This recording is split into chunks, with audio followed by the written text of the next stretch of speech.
Well, good evening and a very warm welcome to our Magdalene Law event on the legal implications of Brexit.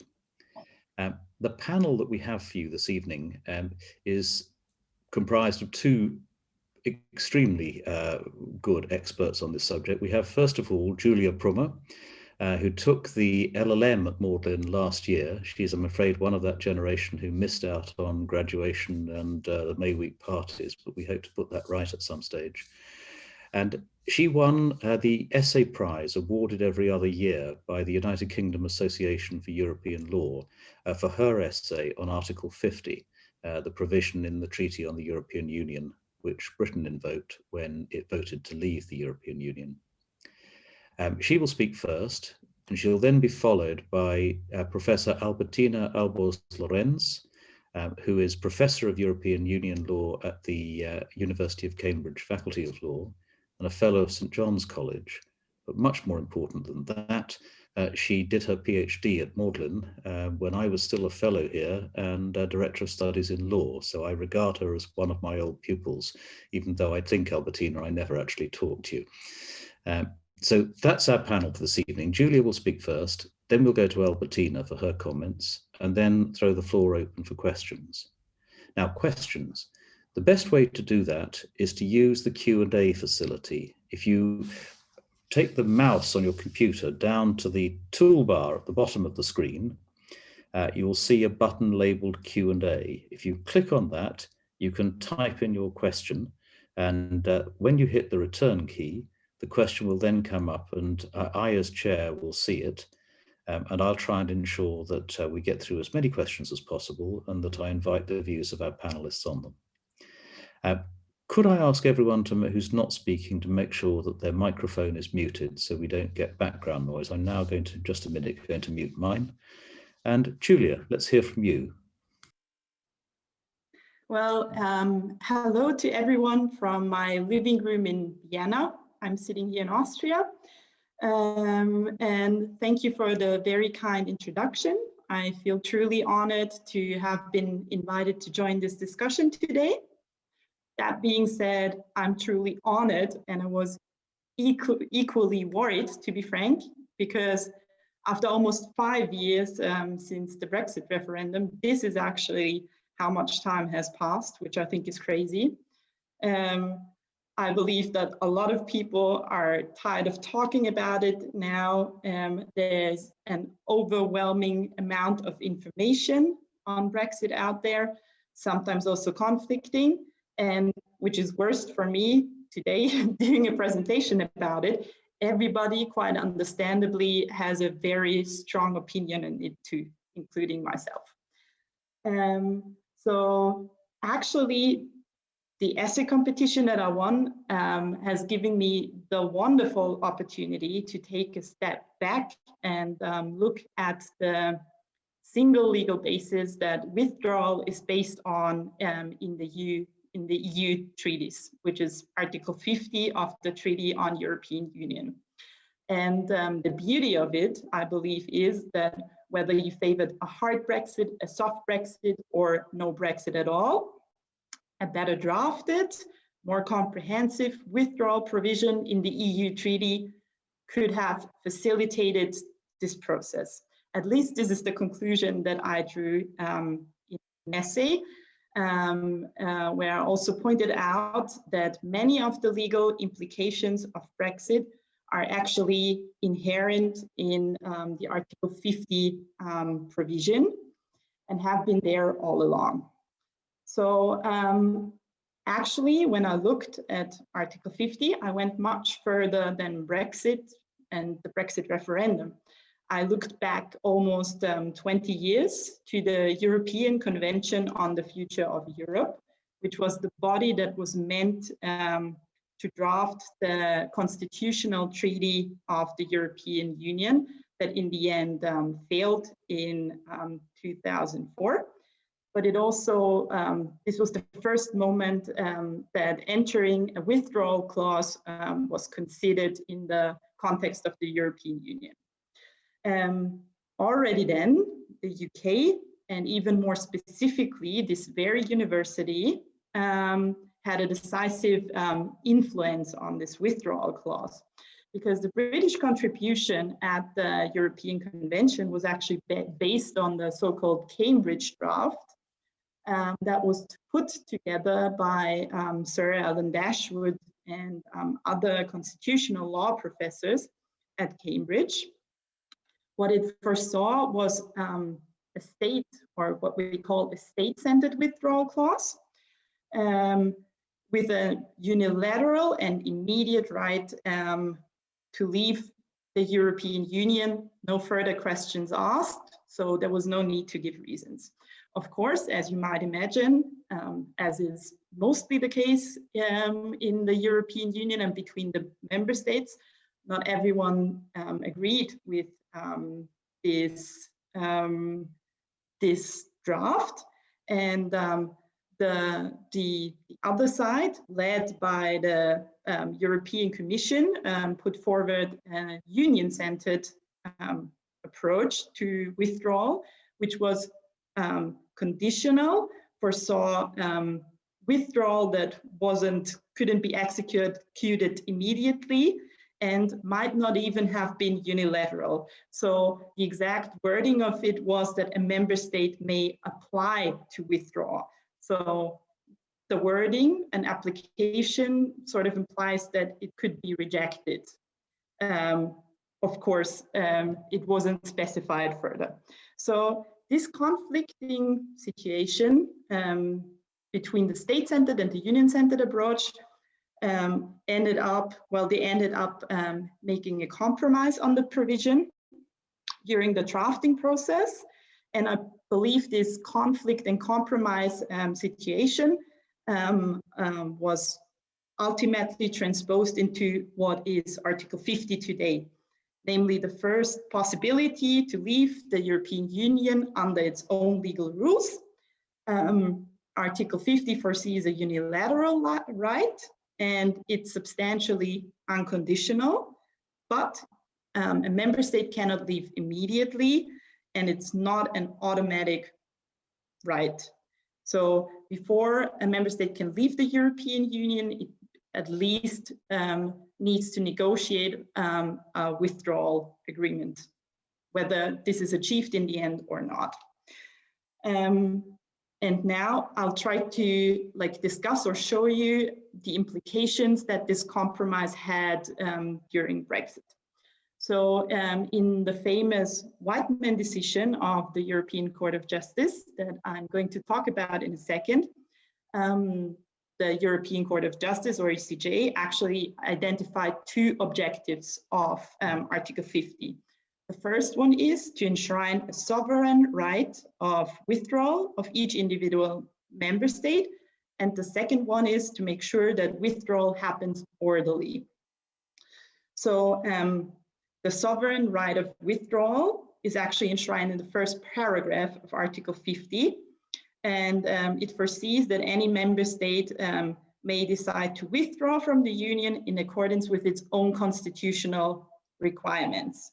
So during Brexit, we've seen that it's actually not, or it's hard to tell what those constitutional requirements actually are, because no other member state has left the European Union before.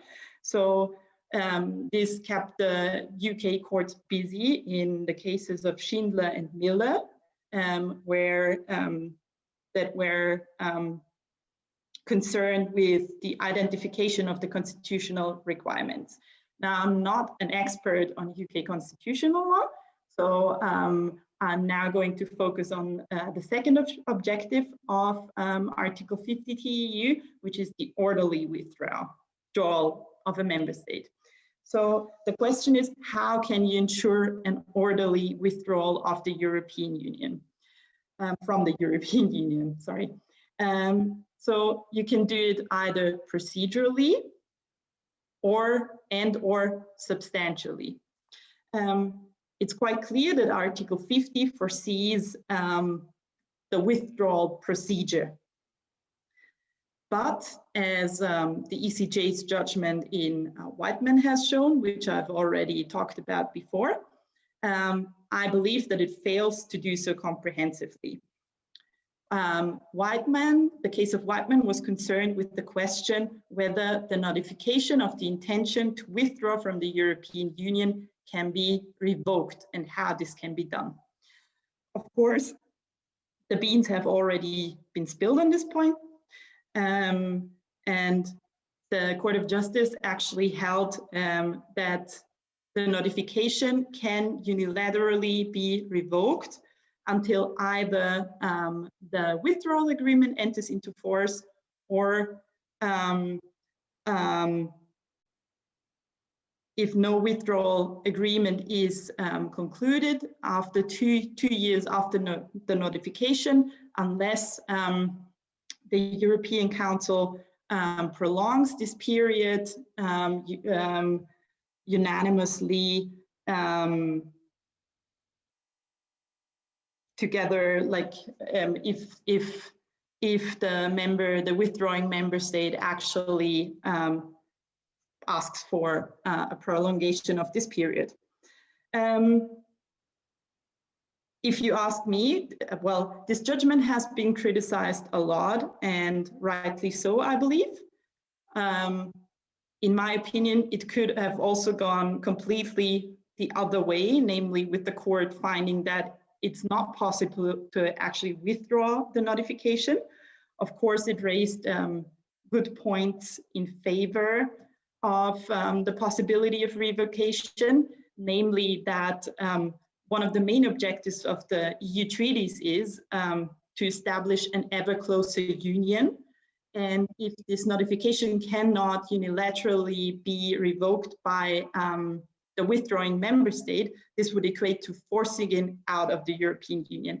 And the Advocate General, who gave an opinion in the case, also had a very valid point when he said that it is only an intention to withdraw, and an intention by definition is not final and may change in the future.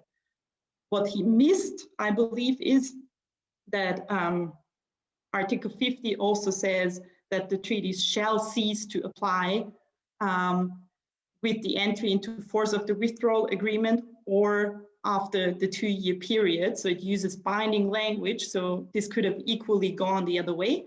And what they also missed, I believe, is that the question of revocation was actually addressed in the European Convention 20 years ago, and they decided to not add the possibility of revocation to Article 50, to the provision, which would, in my opinion, is also a signal that it might, in favor of not being able to revoke the notification.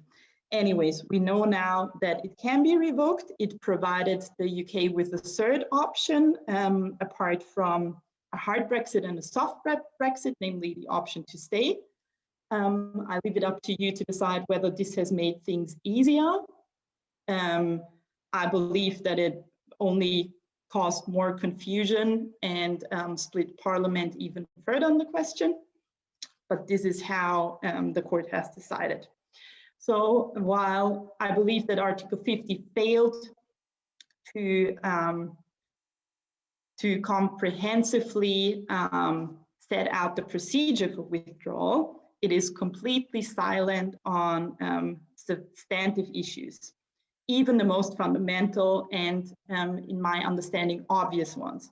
So for example, what should happen to EU citizens residing in the withdrawing member state, or citizens of the withdrawing member state residing in the rest of the European Union? So in the case of the United Kingdom, there's almost 3 million EU citizens residing there. The other question that will always arise is what should happen with outstanding payments to the EU budget. While the third question, or the third sensitive issue that arose early during the Brexit negotiations, namely what to do about the question of a border to Northern Ireland, is very specific to the UK context.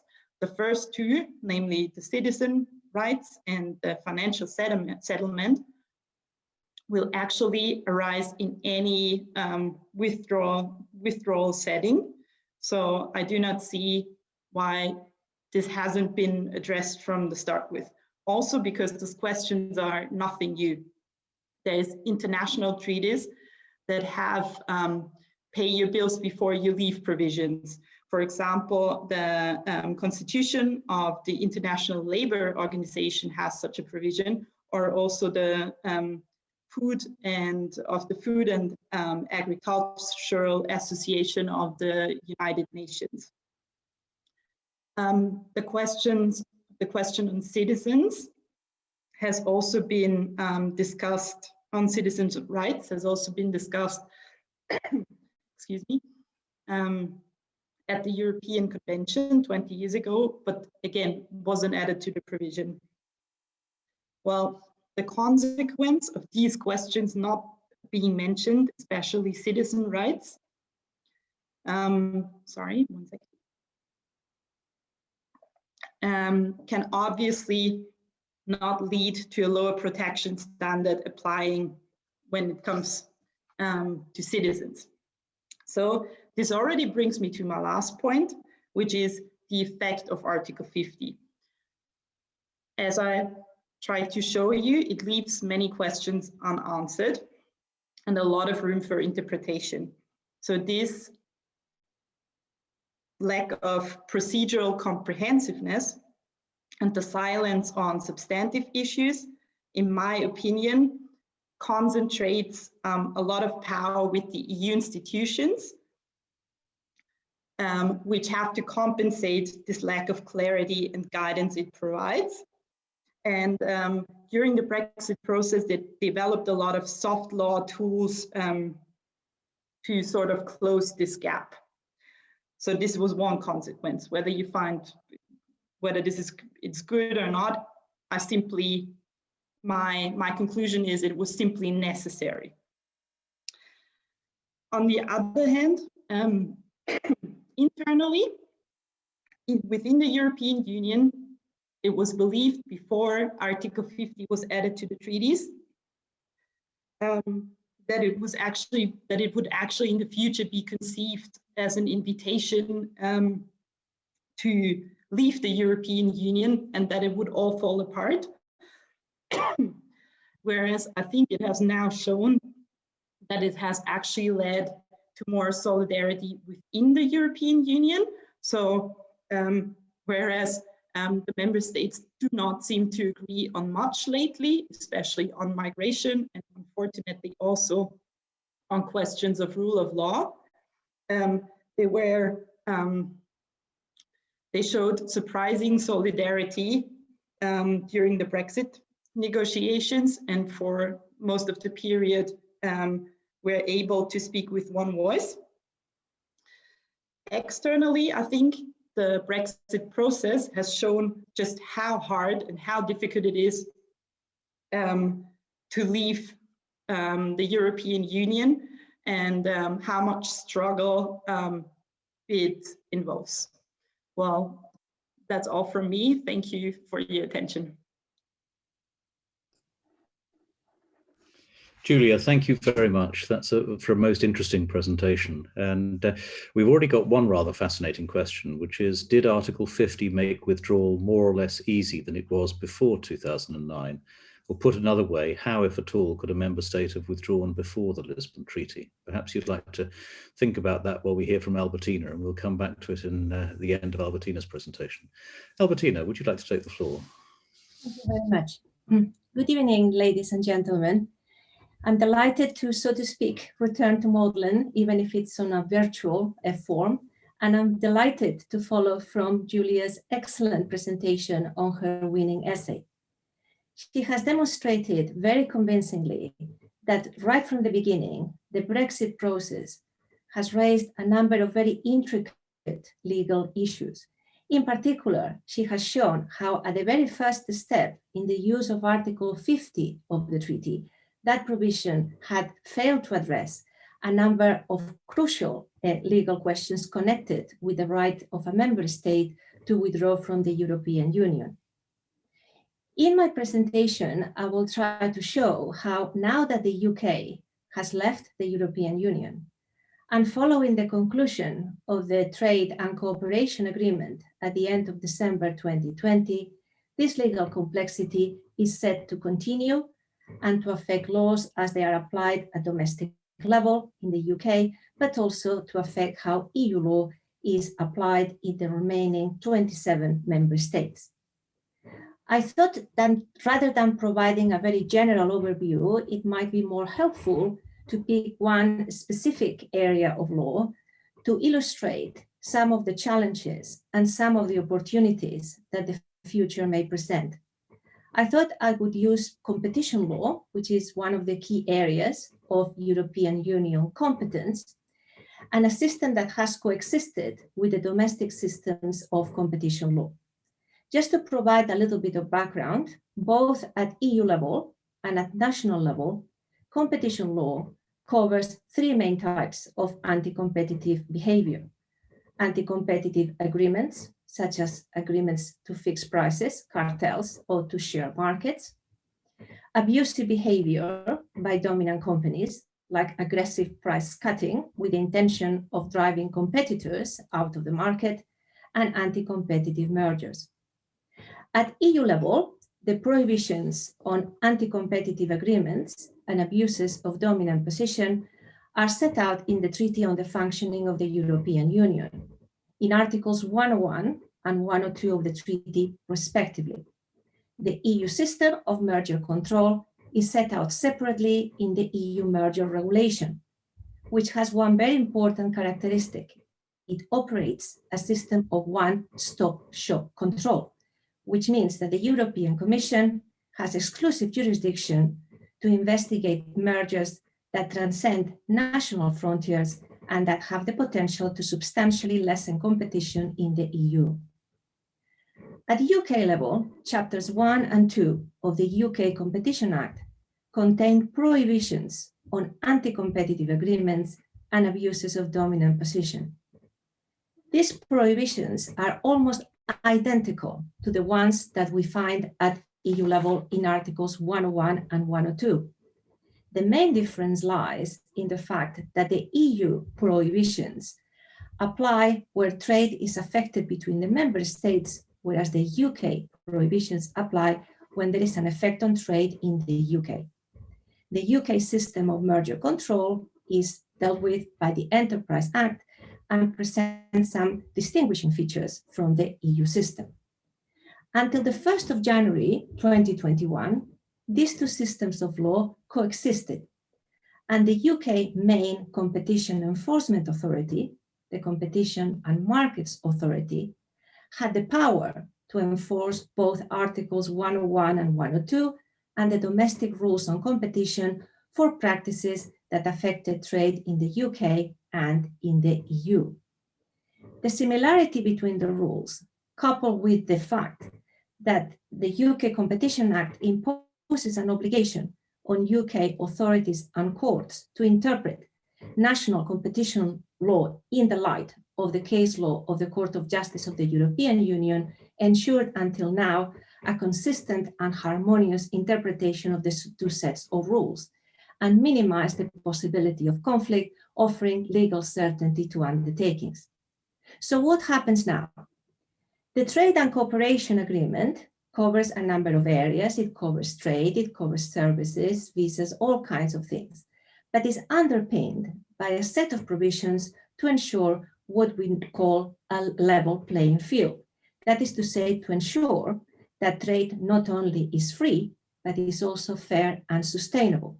That's why this Trade and Cooperation Agreement has provisions on labor protection, environmental standards, and so on, as it is within this set of provisions that we find some rules relating to competition law and policy.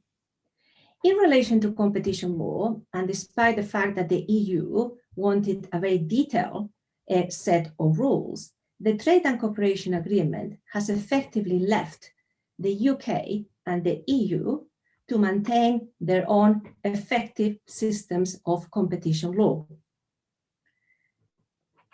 And the only kind of consideration that we find in the treaty is that the two systems have to cover the three main types of anti-competitive behavior, that is to say agreements, abuses of dominant position, and anti-competitive mergers.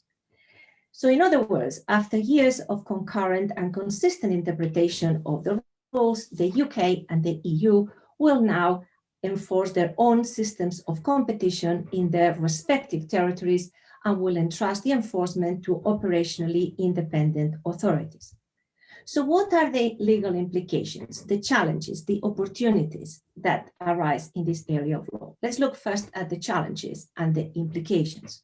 First of all, although Articles 101 and 102 of the treaty, which are the provisions, as I say, that contain the EU rules on competition, will no longer apply in the UK, these provisions will continue to apply to the activities of UK undertakings whose practices or agreements are either implemented in the EU or produce substantial effects in the EU. The reason for this is that the EU competition rules have always had extraterritorial application. This in turn means that the European Commission will be able to continue to investigate the activities of UK undertakings and could find them in breach of the competition rules, and that the judicial review of those decisions will continue to take place before the Court of Justice of the EU. The consequence of all this is that UK undertakings will need to continue to have a clear understanding of the EU rules, and not only an understanding, but also to keep in touch as to how those rules develop through further legislation and further case law of the Court of Justice interpreting them. Secondly, as now there will be many situations where the same anti-competitive practice or agreement may have an effect both in the UK and the EU market. Now there will be every chance of parallel investigations by the Competition and Markets Authority and by the EU Commission. This could entail additional costs, delays, and complexity for UK businesses, particularly the ones that apply both in that trade both in the EU and in the UK. Thirdly, at the moment, there are no plans to amend in any substantial way the UK rules on competition. And as I said earlier, at the moment, they are identical almost to the EU rules, but that could change in the future. Furthermore, the UK authorities and courts will no longer have an obligation to interpret the national competition rules in the light of the case law of the Court of Justice after the 1st of January 2021. The consequence of that is that in the long term, the interpretation of these rules that until now has been so attuned may diverge significantly to the detriment of legal certainty. In relation to mergers, there will be many mergers still involving UK undertakings that will come within the scope of application of the EU merger regulation because the jurisdictional criteria will continue to be satisfied. However, and crucially, the Commission will no longer have exclusive jurisdiction to investigate those mergers, and the parties should be prepared for the possibility of a parallel investigation by the UK authorities.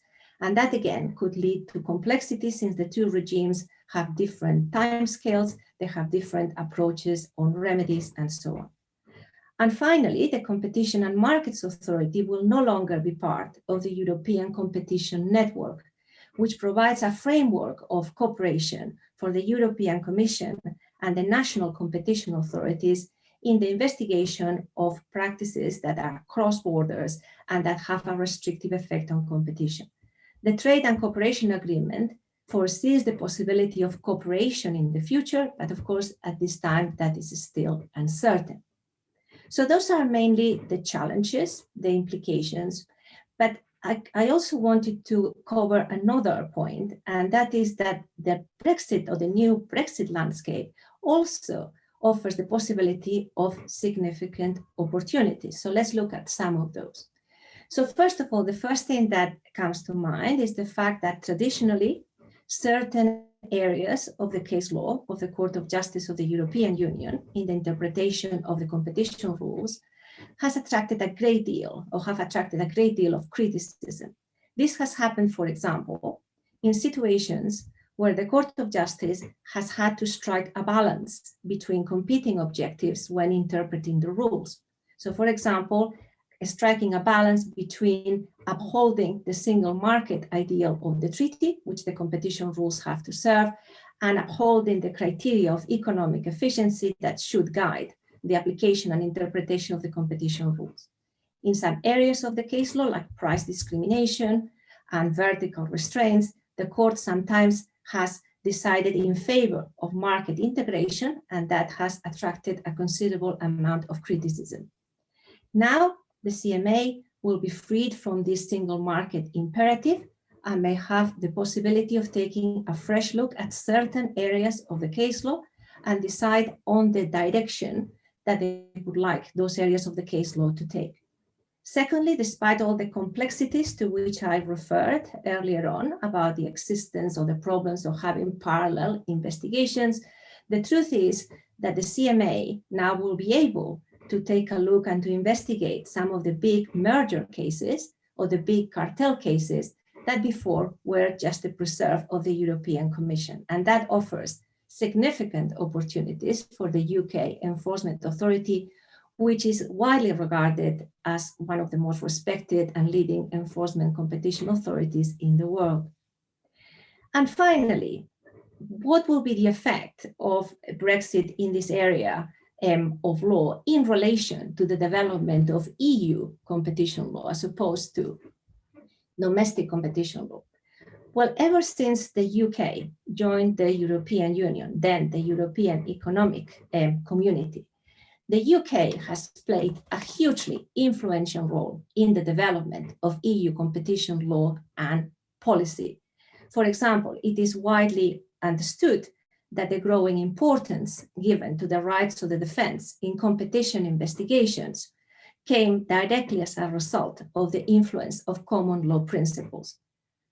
I cannot put it any other way. It will be a great loss to the EU that the UK will no longer take part in the legislative process in this area or in the development of the case law of the Court of Justice in competition matters and in shaping the direction of competition policy at EU level.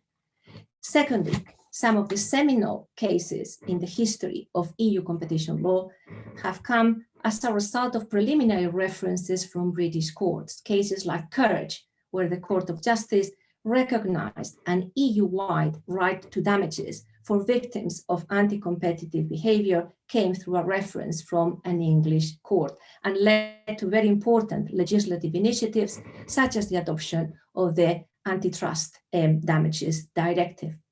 Finally, the reputation of the UK legal services and the UK courts and the existence of favorable rules on evidence has meant that victims of anti-competitive behavior have very often chosen the UK as a jurisdiction where to bring claims for damages against companies that have infringed the EU competition rules.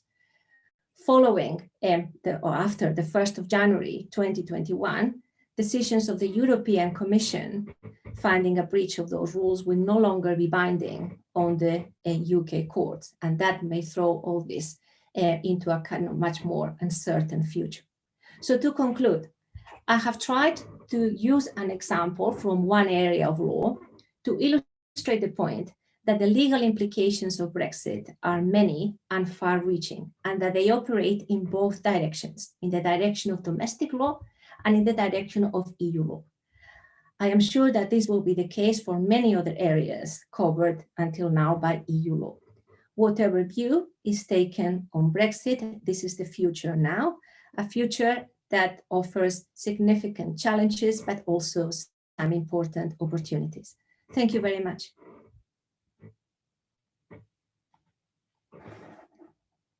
Albertina, thank you very much indeed for your comments. Let's now have a look at some of the questions that we've got. Perhaps we could begin with Brendan's question about whether Article 50 made withdrawal more or less easy than it was before 2009. Or to put it another way, how, if at all, could a member state have withdrawn before the Lisbon Treaty? Julia, would you like to answer that? Yes, indeed, I would like to answer that. Thank you, Brandon, for your question. Very interesting one indeed. I'm afraid I cannot give you a definite answer on that, because one of the reasons why the Article 50 was added to the EU treaty was because it was unclear whether there was the possibility to withdraw from the European Union before. So the side that disputed the possibility to withdraw always referred to a provision in the treaty that stated that the treaty is concluded for an unlimited period and supposed to create an ever closer union. So if this is unlimited and forever and meant to get closer and closer, you shouldn't be able to leave. So this was what one side argued, and then there is the other side that actually argued that that's a given fact, that the EU treaties are international treaties, and that under international law, specifically the Vienna Convention on the Law of Treaties, even in international treaties that don't have a withdrawal clause, it is possible under certain circumstances to exit or to withdraw. Now, in such a situation where there's no provision, and I mean, the master is obviously the expert on it, so please interrupt me if I'm wrong. The Vienna Convention actually foresees certain reasons for the case of like under which you can withdraw, whether while it's not new anymore, but the Article 50 provision actually doesn't give, you don't have to state any reasons. You just have to state your intention to withdraw in the notification, and there are no further questions asked. So I think the Article 50 provision has definitely given more legal certainty as to whether you can exit the European Union, and has made things easier, although not that easy, as I tried to show during my presentation. I hope that answered your question. Thank you. Julia, thank you. It's a very interesting question, isn't it? Partly because of which lens you choose to look at it through. To me, as an international lawyer, the EU treaties are treaties. They derive their legal force from a rule of public international law. So my instinct would be to look at them in terms of treaty law. And I was quite interested in preparing for this session to look at a European Parliament paper on Article 50. And when it deals with the international law aspects, it bases everything on Article 62 of the Vienna Convention about fundamental change of circumstances. Now, that wouldn't actually have been the provision that I would have looked at. I would have looked at one of the earlier clauses in the Vienna Convention about withdrawal where it's implicit in the treaty that you can leave. But if you look at it as a constitutional instrument, that raises a wholly different set of questions, as the current debate about an independence referendum in Scotland would show. And I noticed amongst the list of participants, we have my old friend Donna Barnes, who is Chief Judge of the Court of Appeals of Mississippi. And when I taught in Mississippi, they had quite strong views about the right of withdrawal from a federation, going back more than 150 years. So I think a lot depends on whether you look at it as a constitutional law issue or a public international law one. But let me turn from that to Albertina, a question that I've got here. How does the fact that the EU and the UK operate their own competition law apply in the context of the position of Northern Ireland?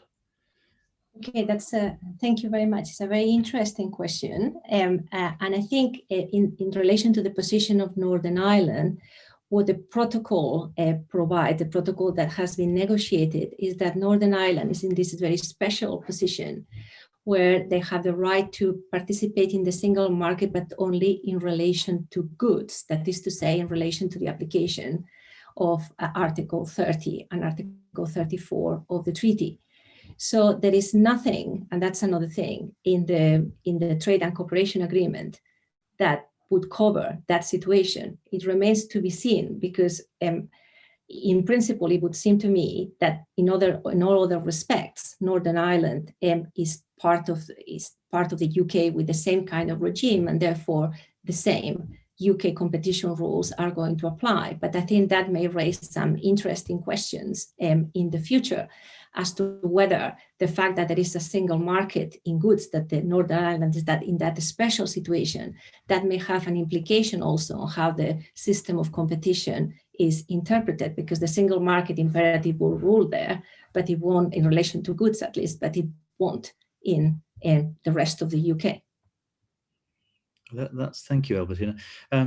Yes, I suppose also there's a much greater risk there, since European Union law on competition accepts the possibility that it may be a breach of EU competition law for two companies outside the EU to come to an agreement which has an effect within the EU. It hasn't been as dramatically applied as the equivalent rule in the United States, but it's still very much there. So you could have a case in which the European Commission and the other competition authorities dealt with an agreement between two Northern Irish companies which had effect in the Republic, or an abuse of a dominant position. Interesting to see there whether the dominant position had to be in Ireland or just in Northern Ireland. I'm not quite sure what the answer would be there. Well, if we are looking about the application of the EU competition rules, the dominant position has to be exerted in the common market or a substantial part of it. So it would be a situation where the company in question would have to hold a position of dominance in the EU or a substantial part of the EU. And the way they have interpreted the substantial part of the EU is actually quite liberal. So in some cases, even London has been considered to be a substantial part of the EU for those purposes. So that demonstrates the quite, wide application of those rules. Julia, can I turn to you? Richard Seabohm asks the question, how easy would it be to rejoin under Article 49 of the TEU?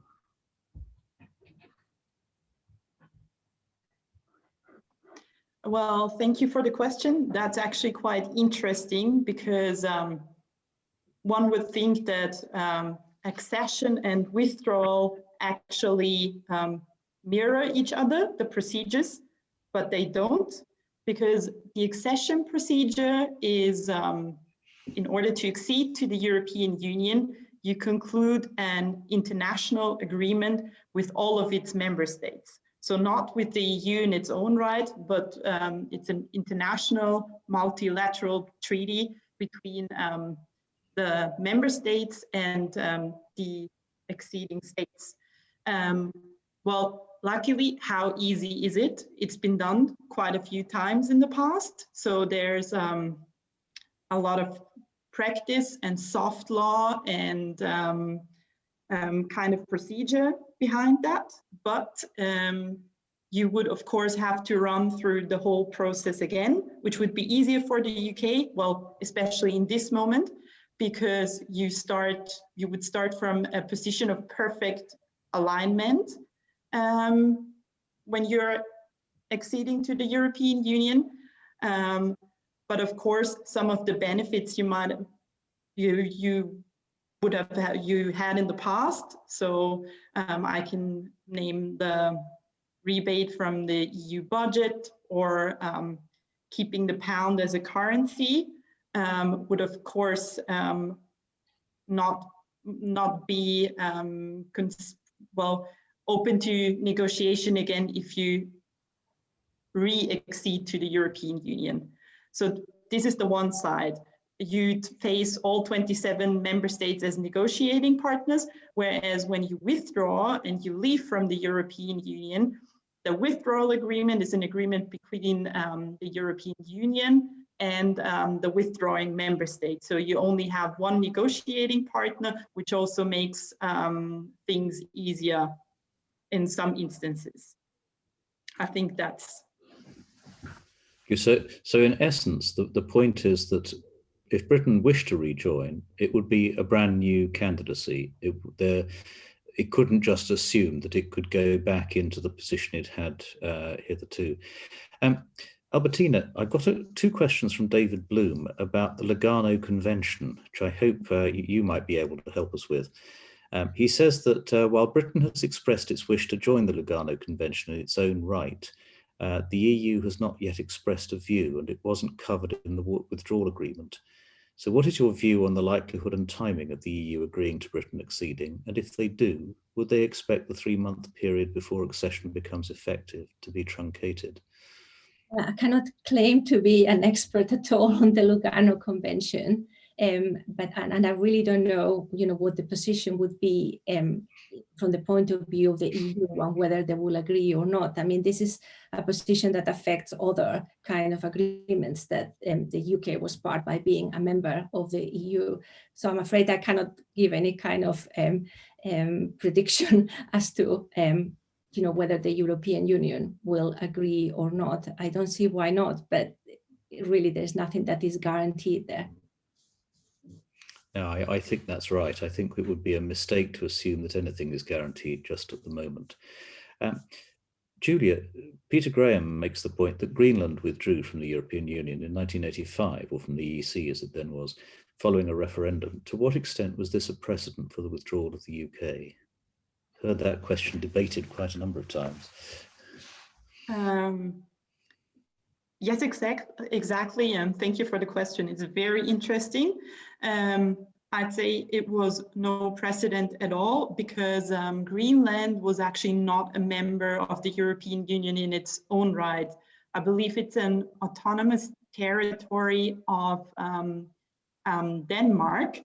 So when Greenland held a referendum and decided to withdraw from the European Union, actually what happened is that the territorial scope of the EU treaties was reduced, but it wasn't technically a withdrawal in the sense of Article 50.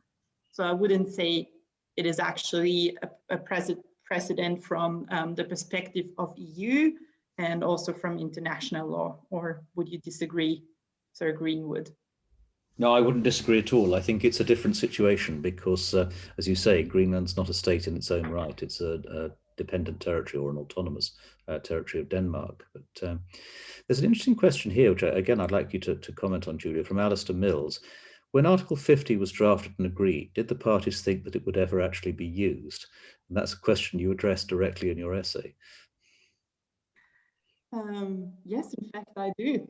So I'd say that the British members of the convention were fortune tellers and always knew it's going to be used, or were maybe, how am I supposed to put this, less optimistic than everybody else. But I do believe that a lot of members actually thought that it was never going to be used, that it was unnecessary to be entered in the first place. And this is why it wasn't maybe given the attention that it deserved. And this is possibly why we ended up with a provision that's not exactly well drafted, I guess. But if we look at the sort of broader political as well as legal questions, you've rightly made the point that Article 50 is not terribly well drafted, and that the deficiencies of it came out during the British withdrawal process. I'm just thinking, though, that if Britain had held its referendum in 2016 and had voted to leave, the position would have been infinitely more difficult if Article 50 hadn't been there. Absolutely. The idea politically that this was a question that would simply go to the Court of Justice, if the Court of Justice said no, a state can't leave, you would, I think, have had a political crisis of a very serious kind, wouldn't you? Absolutely. Although now, after the withdrawal of the United Kingdom, I doubt he would have, like the Court of Justice would have actually gone that far, because the questions addressed during after the referendum in Schindler, I believe it was, in the UK courts, whether, well, the question was posed whether the UK constitutional rule that somebody who had not been registered to vote within the UK for the past 15 years couldn't actually take the ballot in the referendum, was put to question whether it impedes the right to free movement. So one of the fundamental freedoms at the heart of the European Union, which the Court of Justice usually takes very, very seriously. And actually, well, it never actually explicitly was put before the court whether this impedes free movement, but in Whiteman, it made sure, like, it went above and beyond to stress that withdrawal was a sovereign right of every individual member state, that it wouldn't interfere with. And actually, Schindler, for another reason, went to a general court because the applicants actually brought an action for annulment against the council decision that authorized the negotiations on the withdrawal agreement from the European side. And the general court also said that there cannot be an act of approval on such a sovereign decision. So I think this is also, this might not be an absolute answer, but it kind of gives you indication that even the Court of Justice is very careful when it comes to fundamental constitutional rights of its member states. I think that's right. It's not something that was picked up much in the press here. I agree. Albertina, one of the other questions is, suppose Scotland becomes independent, can it join the European Union? What are their chances? It's a very interesting question. I can see that there could be some problems in terms of the reaction from the other member states. And the reason why I say that is that I can imagine that some of the member states, like for example, Spain, may be worried about this, because in Spain, obviously, there are also demands for certain regions of Spain to become independent, like for example, Catalonia. And in order for a country to accede to the European Union, it is necessary unanimity from all the member states in that accession. And I can imagine that perhaps Spain would be reluctant to agree for this to happen in case that they can find the same situation at their doorstep in relation to, for example, as I said, Catalonia. Now we have 4 questions left and only a few minutes, but happily the 4 questions are all on the same point. They're all asking, in the light of what's happened, is Article 50 likely to be amended? I'm going to ask each of our 2 panelists to say something brief about that. Julia, starting with you, if you would. Well, so in order to amend Article 50, you'd have to go through a formal amendment procedure of the treaties, which would mean all the remaining 27 member states would have to first agree on the amendment and then go through the national parliaments to actually ratify the amendments. So I guess that, well, considerable time has passed since the last treaty amendment, the Treaty of Lisbon, and I cannot say that I have the feeling that we are currently in a state where we want to open up the treaties, because what's going to happen is less integration and a lot of provisions. Also, like, I'm also thinking of the values, like the values prescribed in the EU treaties, rule of law, democracy, human rights, maybe even put to question, because I mean, there's some heads of state and government in the EU who now stress the point that, you know, illiberal democracies are also part of the European Union and should be respected as such. So I'm not entirely sure if a formal treaty revision should happen anytime soon. Or Thank you.